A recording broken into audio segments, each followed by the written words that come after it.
Here we go. So, just wanted to get a few things straightened out. The last time, the reason why you couldn't really hear you very well was because I was asking you to do a mic check, and you just started telling a story. I just So started I talking. couldn't stop you mid-story, so that's what happened. The gate opens and it's too late. It was way too late. Bolts. It bolts And straight so up. you just started talking, and also you couldn't hear what I was asking you. Okay, remember you said lower the can. Oh, yeah. Right, and I had asked you about the song Dandelion. Turns out you didn't know a dang thing about it. Oh, dandelion. Oh, I don't know about that either. Right. So what I'm saying is, you were talking about Jimmy Miller being the great producer. Oh, yeah. Only because you were speaking from your own experience. It had Yeah. nothing to do with that song. You didn't even know the song. No, I hadn't. Still don't know the song, and I wasn't ever a great big Rolling Stones fan. Right. You know, we just happened to our paths crossed. We became friends for a moment, and Well, you were at Nelcott when they were. yeah. But that was because of Bobby Keys. Your experience with the Stones and Jimmy Miller were all wrapped up into one. You didn't know what they were doing before you arrived. No, because I was listening to Bob Dylan and the Beatles. You know, I wasn't listening to the Rolling Stones. The guy that lived across the street from me, named James Johnson. Now he was a rebel, and he was into the Stones. Okay. Right. Yeah. Well, so you. I was 15. He was like 17. And like 2 years later, you were with them out, Yeah. drinking and carrying on. So you were mostly friends with Ronnie Wood. Is that true? Yeah, I was friends with Ronnie Wood for a while. That too because of Bobby Keys. He opened a lot of doors for me inadvertently. You know, he said,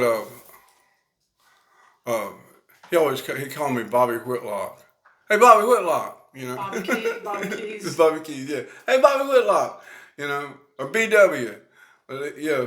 Hey, Bobby Whitlock. I can just hear his voice right now.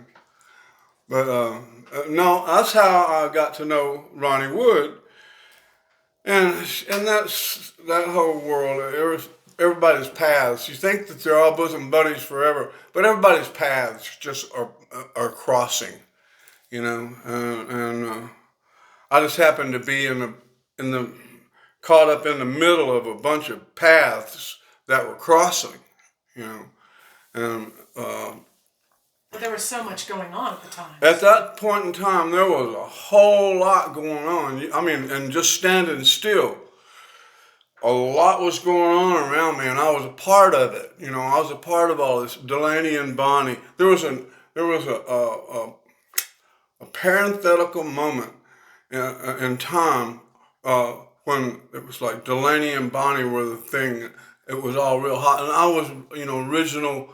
Founder of Delaney and Bonnie and Friends. It started out with just Delaney and Bonnie and me. And then the next thing you know, we got Leon's coming on the scene, J.J. Cale, the next thing we're like opening up for Blind Faith. The next thing you know, Eric Clapton's playing with us. And all this just happened all at once, kind of, but in a very short period of time, and I just kept my eyes and ears wide open and my mouth shut, except for when I was singing, and pretty incredible period of time that I was an integral part of, and it's just like flash, So, I love that. Of course, love all of that.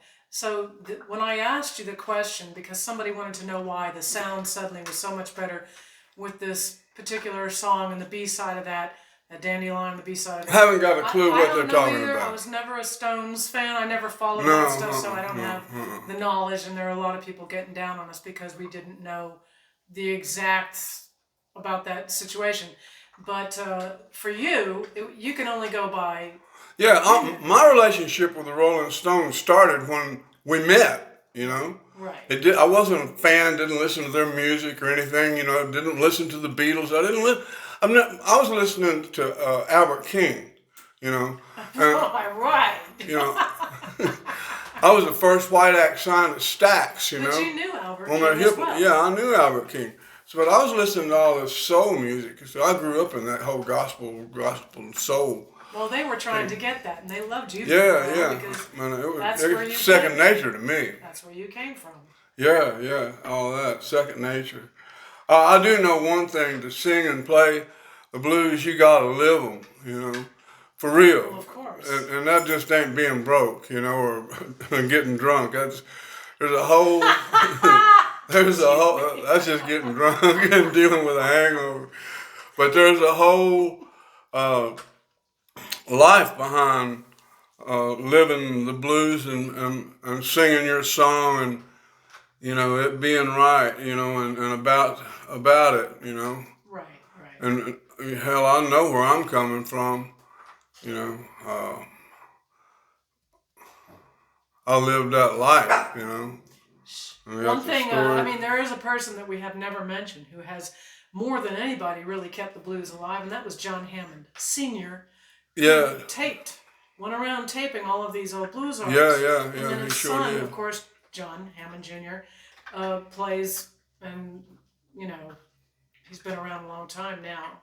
He's a lovely guy. Yeah, all of us that are here now have been around a long time, I know.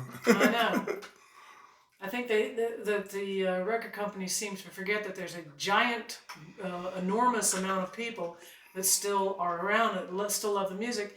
Yeah. And let me just tell you this: not only is streaming #1, but guess what else is right up there next to streaming? Vinyl records. Yeah.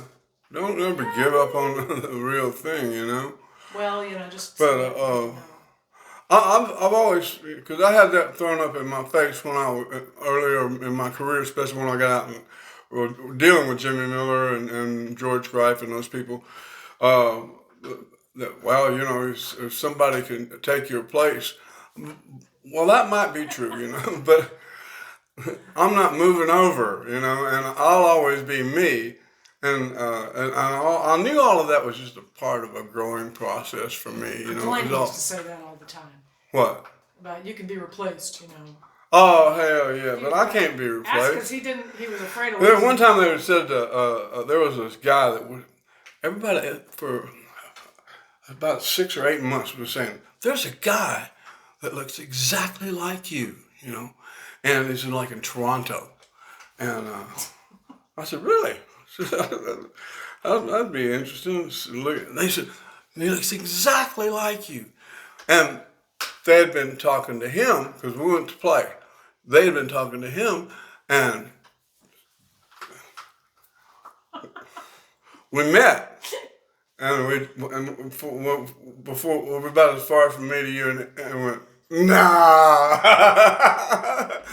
No, hell, I can't, there's no way to replace anybody on this planet, with a look-alike, because there's only one Bobby Whitlock, and that's all there is to it, You got that right.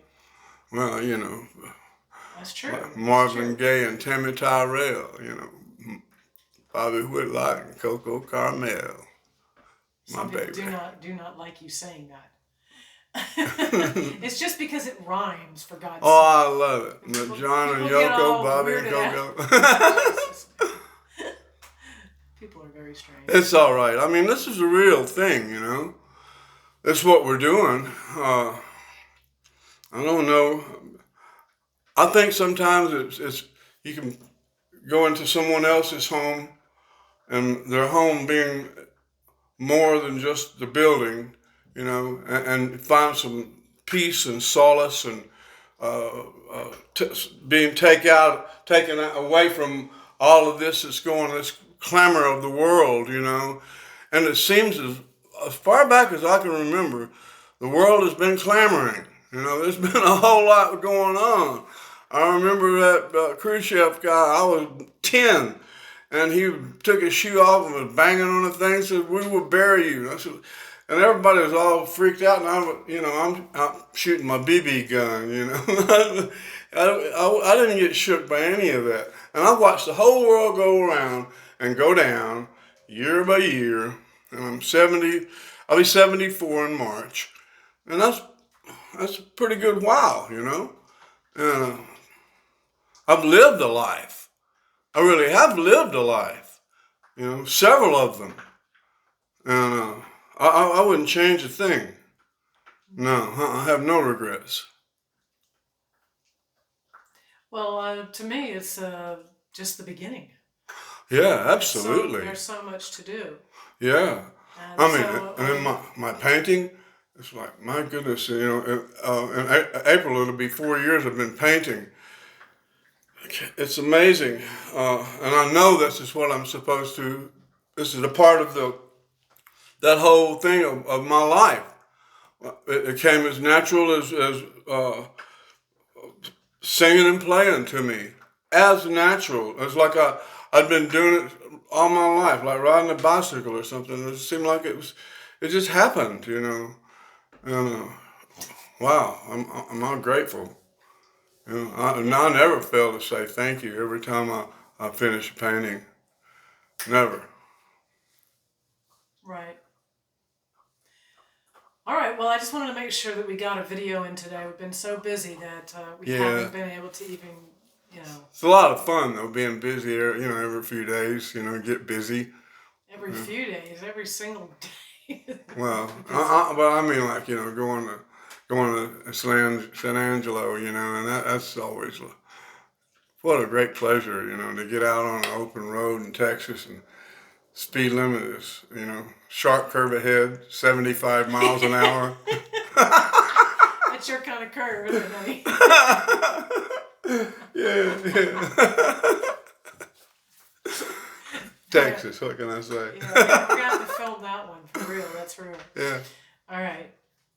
Thanks a lot. Yeah, this is fun.